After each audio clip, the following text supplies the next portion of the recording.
Welcome to the deep dive. Think of this as your shortcut, your express lane, really, to understanding the ideas that matter.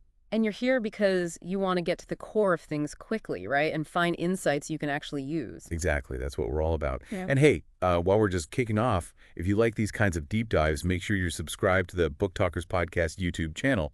You won't want to miss what's coming up. Definitely. So today we're jumping into a really interesting one, The Confidence Code by Katty K. and Claire Shipman. Ah, yes, that book caused quite a stir. It tackles, well, confidence itself, what it is, why it sometimes feels so hard to grasp. And crucially, how it's something we can actually build. It's not just something you either have or you don't. And what I found compelling was their approach. They didn't just rely on one thing. They pulled from interviews with, really successful women. Right, across different fields, but also from psychologists, neuroscientists. It's quite a well-rounded look. So our mission here, for you listening, is to really pull out the key nuggets from the Confidence Code. Yeah, we want to explore confidence as a skill, something you can actively develop. We'll stick to the core ideas, give you the practical stuff without hopefully making it feel overwhelming. Okay, let's dive in. Starting right at the basics. How do Kay and Shipman actually define confidence? What is it, according to the book? Well, they give a very direct definition. Confidence is the ability to turn thoughts into action. Thoughts into action. Seems simple on the surface. It does, but there's a lot packed into that, It's Yeah. about bridging that gap between thinking about doing something and actually doing it. And they're also pretty clear about what it isn't, which I think is important too. Oh, absolutely. It's not arrogance. It's not thinking you're infallible or, better than everyone else. No, it's more about trusting yourself. Trusting your abilities even when things aren't certain. Precisely. It's that willingness to act despite the uncertainty, to take the leap even without a guaranteed soft landing. Does that definition resonate with you? It does, yeah. And it leads nicely into another big idea from the book, the confidence gap. Ah, yes. The confidence gap. What did their research find there? Well, they cite studies showing this trend that women, on average, tend to underestimate how well they did on something. And they might hesitate more, especially when the stakes feel high. Exactly. More hesitation before jumping in or speaking up. And the crucial point the book makes is that this isn't usually about a lack of actual skill or competence. Right. It's often tied to other things like social conditioning, maybe, or this pressure to be perfect. Perfectionism comes up a lot, yeah. And also maybe a greater fear of what happens if you fail. It makes you reflect, doesn't it? Have you seen that play out? For sure. And that ties directly into what they say about perfectionism itself being a barrier. It really does. This tendency, maybe especially for women, but likely for many people, to wait until they feel, 100% ready? Flawless even? Yeah, like you need the perfect plan, all the answers before you even start. But the book flips that idea on its head. It argues that confidence doesn't come before the action. It often comes from taking action. Even imperfect action. Especially imperfect action. The experience of doing it, learning, adjusting. Yeah. That's what builds the belief. There's that great line, something like, don't wait to be perfect. Be brave, take the leap, and grow on the way. That's powerful. It really challenges you to think, where am I waiting for perfect when I could just be doing and learning? Definitely something to mull over. So this leads to the classic question. Nature or nurture? Yeah. Is confidence something we're born with, or is it made? They tackle that. They acknowledge there might be, a small genetic piece, maybe hormones play some tiny role in a baseline. Like testosterone levels, they mentioned that briefly. Right. But the overwhelming message is that confidence is mostly learned. It's shaped by our choices, our environment. By taking risks. Yes. Risk-taking is huge. And our mindset, how we interpret success and failure, it's actually really empowering when you think about it. It is, because it means it's not fixed. You can actually work on it, develop it. Neuroscience even backs this up, right? How the brain can sort of rewire itself. Yeah, the reward pathways reinforcing those actions that build confidence, it becomes a positive cycle. Which brings us to their formula, the Confidence Code formula. Right, the actionable part. It's basically think less, take action. Fail fast and often.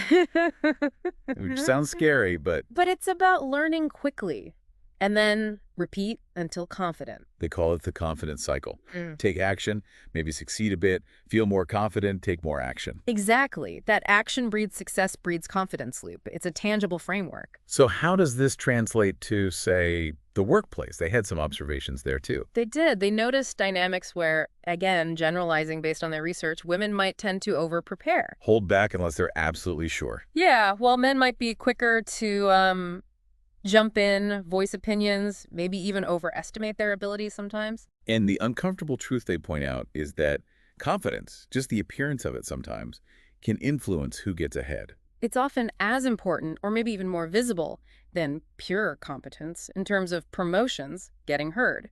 That's a tough pill to swallow sometimes, but important to recognize. Yeah, a really key insight for anyone navigating their career, Yeah. which leads to their advice. Which is pretty direct.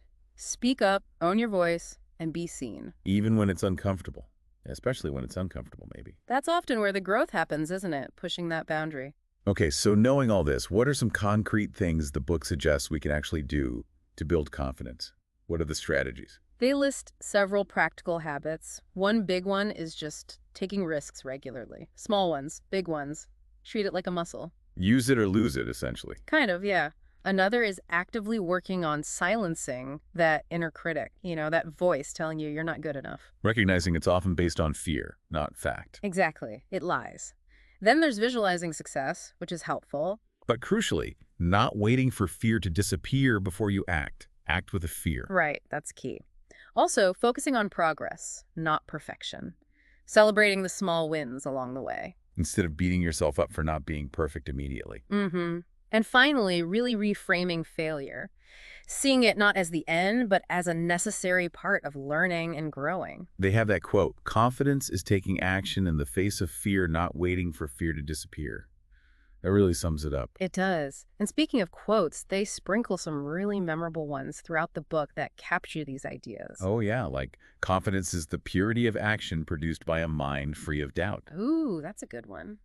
It connects quieting the inner critic to actually being able to do things. And actually builds confidence like taking action, especially when you're unsure. That just hammers home the doing part again. Action first. And the one that always gets me.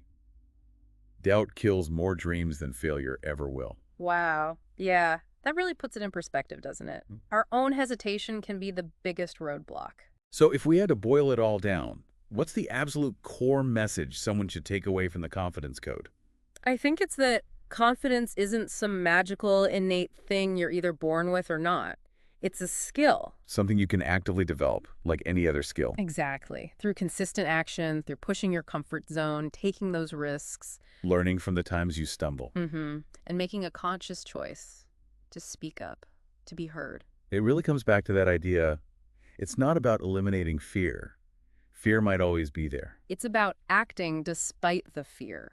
Finding the courage to move forward anyway. So as we wrap up this deep dive, we've looked at, what confidence is, this idea of the confidence gap, how perfectionism holds us back. And the really hopeful message that it's learnable, plus those practical steps you can take. We really hope these insights give you some tangible tools, things you can apply, whether it's at work, in relationships, or just personal growth. And if you are finding this useful, if these ideas are resonating, maybe take a second to hit that like button.